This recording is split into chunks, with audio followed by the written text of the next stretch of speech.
Hi everyone. Well, you've been asking about sales and where I sell my stuff and how, what sells well, how it works. And I did ask, do you really want me to do a video on this? Because there's so many creators that do these videos.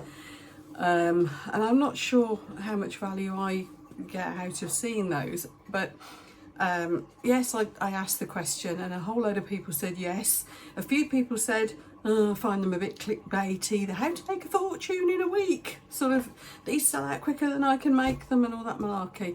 Now I promise I won't do that. So by popular demand, here's a video and it's the absolute truth about my sales. Now, I wouldn't for 1 minute dispute that some creators, some crafts people do very well with craft fairs, Etsy and all that sort of thing. I'm sure there are people out there who do earn a lot of money doing it that way.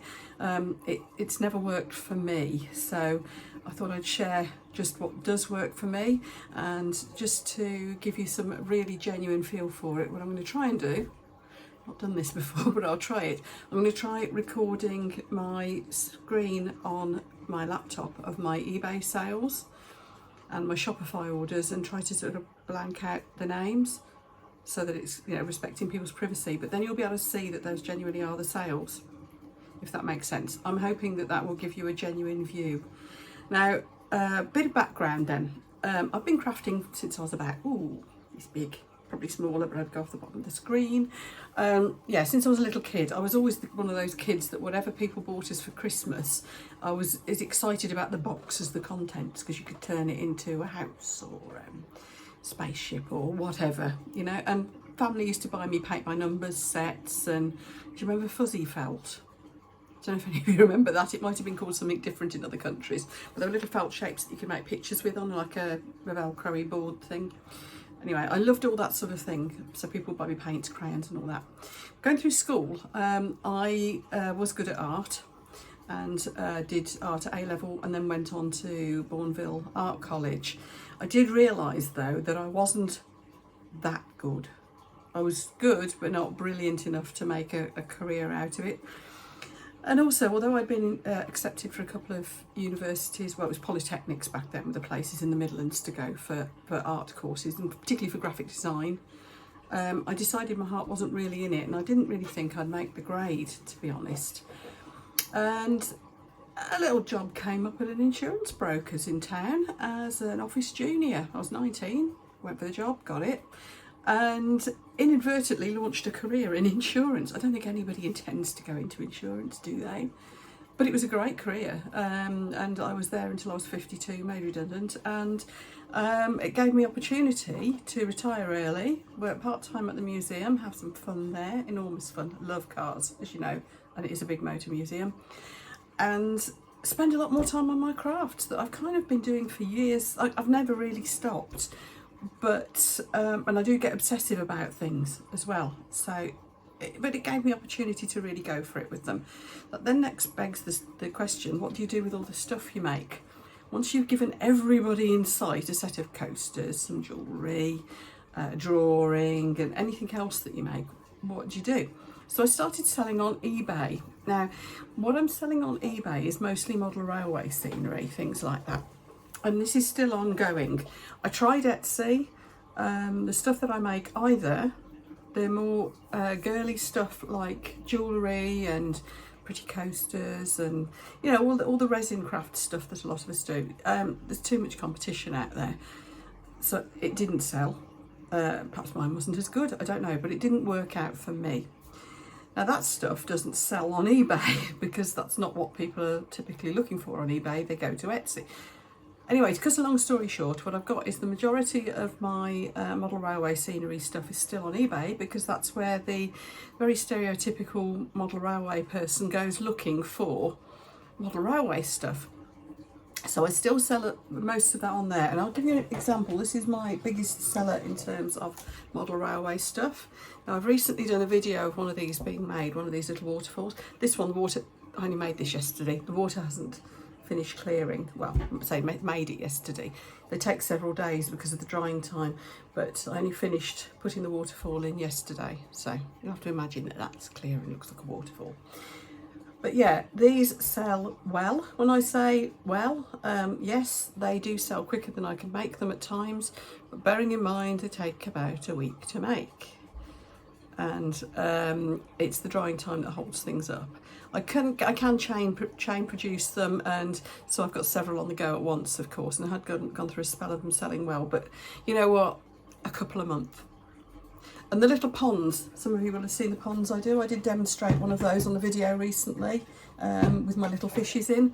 Those ponds, I probably sell a couple of big ones a month and lots of little ones. I'm working on a small design at the moment because the customers asked me for a whole load of like little ponds.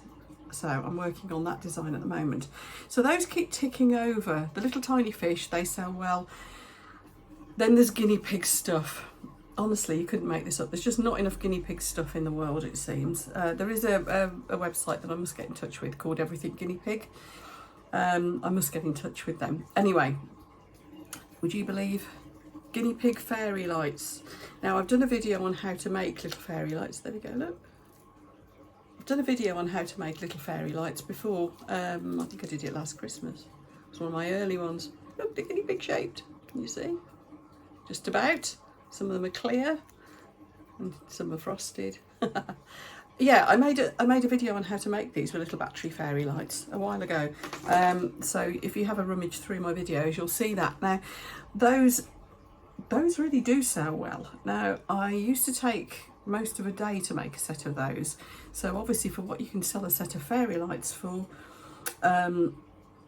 you're not going to make that much money on it doing it that way. It's UV resin and a little battery pack with the lights. Now, I have recently, since I've got more into using resin and my expertise has grown, I can probably make one of those in an hour now. And I tend to do it while I'm sat watching TV. So that's quite a nice, fun little thing to do. But coming up to Christmas, I do find I'm selling quicker than I can make them for just a few weeks of a year. So I have to really go crazy. And people have to wait a bit, to be perfectly honest. Because people will buy several sets at once, and if that happens in, you know, a load in one day, then you can imagine, can't you? So I can be frantically making these like crazy. The only thing I have to be careful of is that my guinea pig Fudge lives in my lounge. So if I'm sat making these while I'm watching telly, I have to make sure that the fumes aren't going his way. So I have to set all fans up around me. Either that, or I have to make proper time to go and do them in the craft room. Because obviously I don't want to get even just UV resin fumes around Pigsty. I'll introduce you to him later. He needs cleaning out anyway, so I'm going to have to get him out. So those sell really well. And also the guinea pig that lights up, that's just a resin guinea pig, but I stuff it full of fairy lights. Those sell well. And the little tiny model guinea pigs, which you'll have seen in my Christmas bauble making video as well. There are times when those go crazy. Which brings us on to Christmas generally. I mean, the fairy lights, because they're not Christmas specific, they do sell at any time of year. Christmas stuff, I do very well with the baubles. Now, at Christmas, not only do I put into my eBay shop the baubles with the guinea pigs in, but I do loads of little snow scenes with little tiny cars. And they're the little Oxford die-cast cars, which are beautiful models, about that big. They are 1:72, I think. I think they're 00 scale. And they're perfect for those feel-it-yourself Christmas baubles. Again, you'll see all these on my website and my eBay shop. So as you can imagine, at Christmas, the sales of those go really, really fast. So I tend to get them pre-made. I get a load of the blanks made up, ready to just put whatever people want in them. Things like the guinea pigs, I'll even paint them to match their own guinea pigs. Because it doesn't take long, to be honest. Now, I do one event a year. So aside from the eBay shop, I do one event a year. I found craft fairs don't work terribly well for me. Crafters tend to all end up being each other's best customers. We end up sort of going around and buying from each other's tables, and it's a lovely social event. You meet some great people, make some great connections, but I very rarely even much above break even at a craft fair. So there's one event a year I do, although I'm going to explore a couple of others. There's one that I do, and believe it or not, it's the big model railway exhibition at the British Motor Museum. Now, obviously, it's model railway, but I want to sell all of my stuff. So the lovely organiser sets me a space aside, which is actually right across in front of the conference centre reception desk at the museum. So I've got loads of space. And one end of the stall I do the model railway stuff, so I'll have all my little waterfalls and ponds and all that sort of thing, and so including some paint your own ones ready made up. And then the other end I kind of do Christmas, so all these baubles, I've got them all hanging on big hanging things so people can have a look. People can even go down to the museum shop and pick their own car to go in the museum, in the bauble, because the shop is where I get my little cars from. So they'll go downstairs and come back and say, can you put this one in a bauble for me, because it looks a bit like my old car. And I'll have some blanks ready to made up. Well, obviously it only takes me a couple of minutes to pop the little car in the bauble. The little snow scene's already in there with a little Christmas tree and all that sort of thing. And I tend to use glue that I know will dry really fast. So if I say come back in half an hour, I know it's going to be done perfect, so people can have exactly what they want. So that does well at Christmas. The other thing I found goes really crazy is dragons. I'm hoping this will be the year I take these guys to sell. The smaller stuff, including the dragon eggs with the baby dragon inside, the smaller ones that you'll have seen in so many of my videos, those all really sell well. Little kids like the small baby ones, because I can turn those out really cheaply. Like I think I did them at, I think it was £6.99 last year. Decent profit margin in that. They're quick and easy to make. They only use probably 50p's worth of resin. So I like to have a load of those in stock. These, as you probably know, cost a fortune to make. That mould, by the time it had arrived from Australia, had probably cost, with the postage, what was about, I think it worked out about 140, 150 pounds, or was it even more than that? Depends on the exchange rate at the time. I didn't want to think about it. I've got the baby one as well. So these aren't going to be a cheap buy. I'll be interested to see what happens this year when I start making those appear on the stand. So that's how I do it. I have this really big stand. I don't know what it is in metres. It's probably, let me have a think, probably about 6 metres in tables, and then I can go around the ends as well. And I've got all like grid walls with racks hanging on them, and with more baubles and shelves with more dragons and things on. So basically, when you look at the stand, if you're stood looking at me behind the stand, you'll see model railway stuff there. You'll see more increasingly all the dragons and fantasy and crystals and things in the middle, and then over on this side you'll see Christmas. So that's the way I do it, and every year I find I do really quite well. Last year was quite well. I think people's purse strings are a little bit tight at the moment for economic reasons, as they are in not only my country but the world. But we did okay.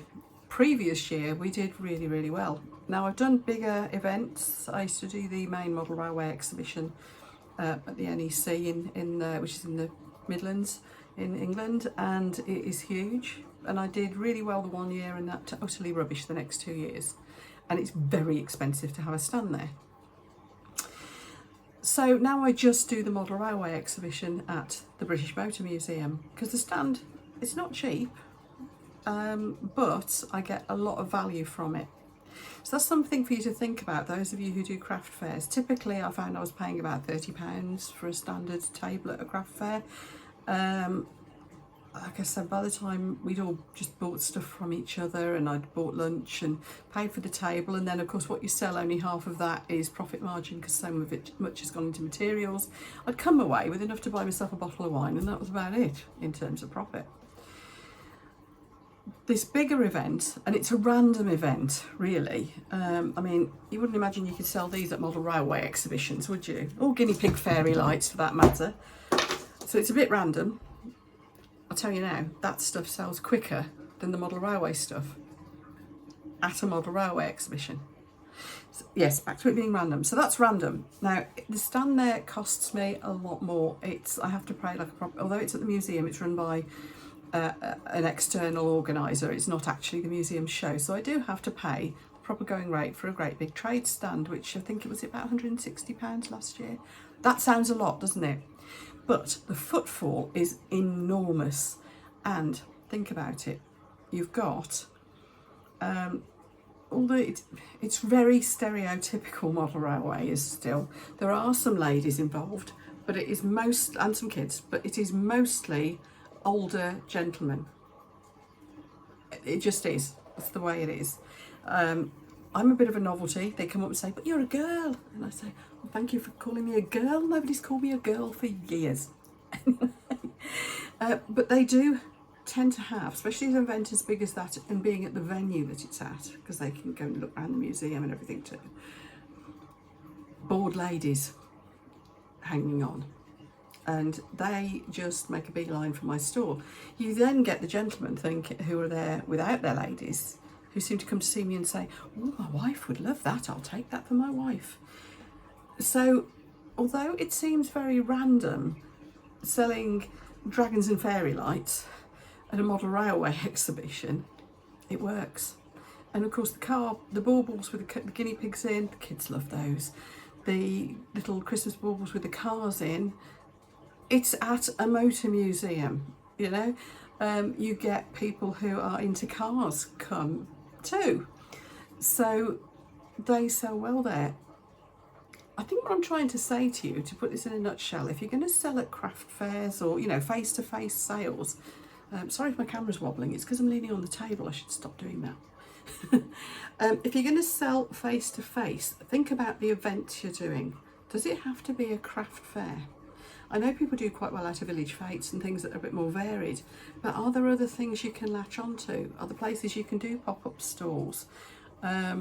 What about things like small local music festivals? I don't know, car shows. I used to sell stuff at car shows when I did a lot more of the things with the little cars in. I mean, that's where my brand name, Mini Scenes, comes from. They were miniature, so mini, scenes, little dioramas, and a lot of them have got minis in.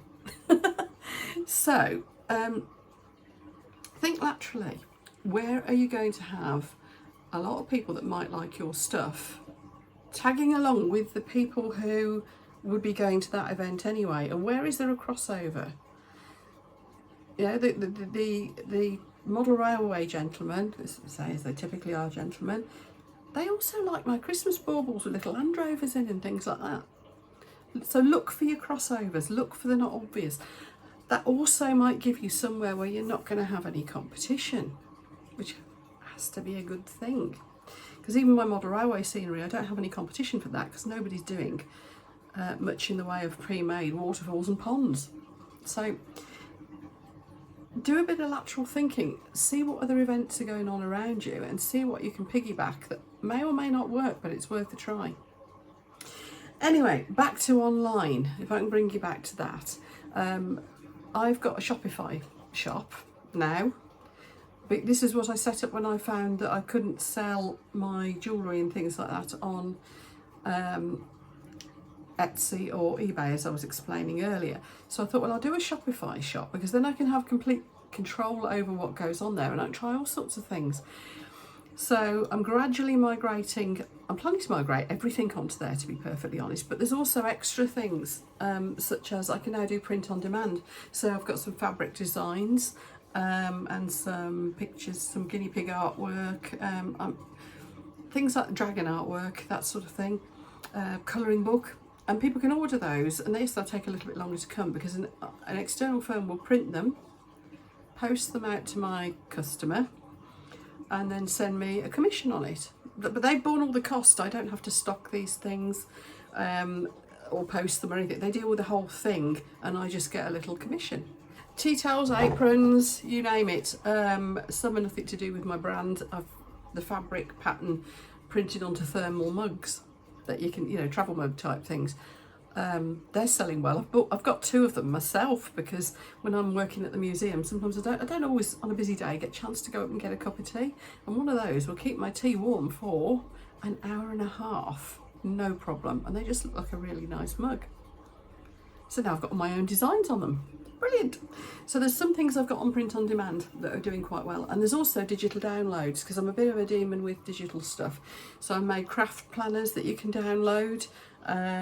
So they've got all, you know, your shopping list and your project plan for your next craft project, and to-do lists, all that sort of thing. They're on there too, and there's no admin involved in that. It took me, obviously there was a lot of work in creating things like that, but you guys can just press a button, buy them really cheaply. I think they're $2.99 if I remember rightly.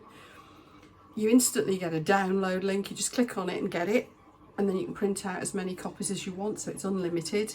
And I just get a little bit of money come through on my account towards towards the cost. Shopify is costing me £25 a month. I can't remember what eBay is. I've got a feeling it's about the same.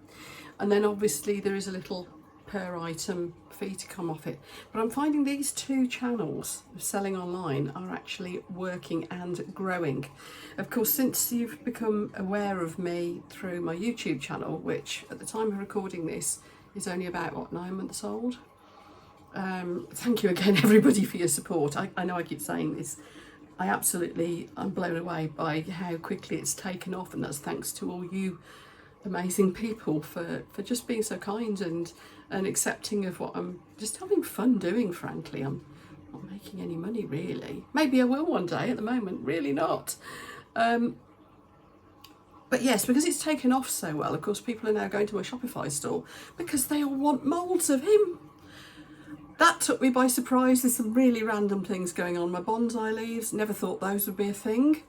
I've at the point of releasing this video, I've sold out. I've got enough to make another 2 packets up in the flower press, but then that'll be it until the autumn leaves come in. They're gone. They went within minutes of me telling everybody they were available, but then I had only got 4 packets. Poor little trees can only produce so many, can't they?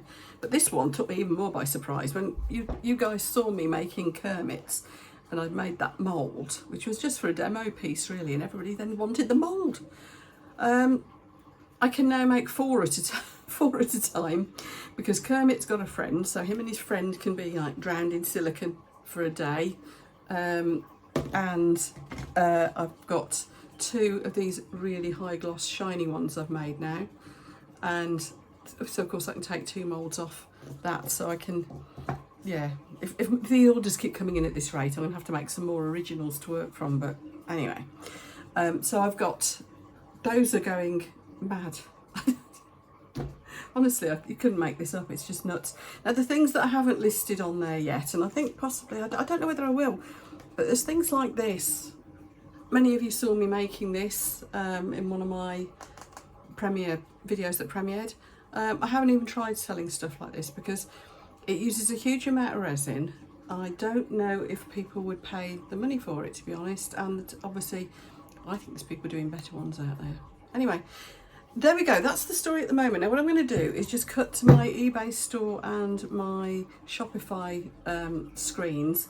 I'll do some screenshots and I'll scroll up and down and just show you, whilst covering the names up, the sort of things that I am selling. But like I said, I am not selling in big quantities.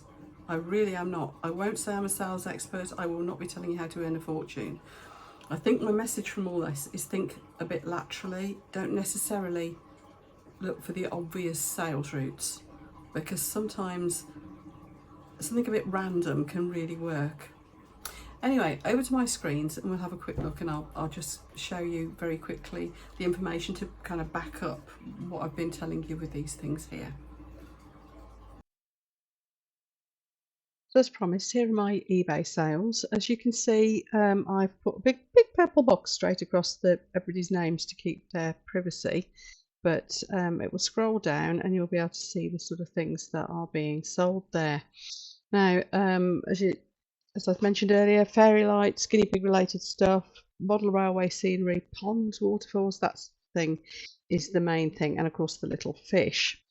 And you'll see as this goes on, there's not a huge amount of sales. I've had a quick look at my total, and this year so far, and it's August, sales are around the £500 mark.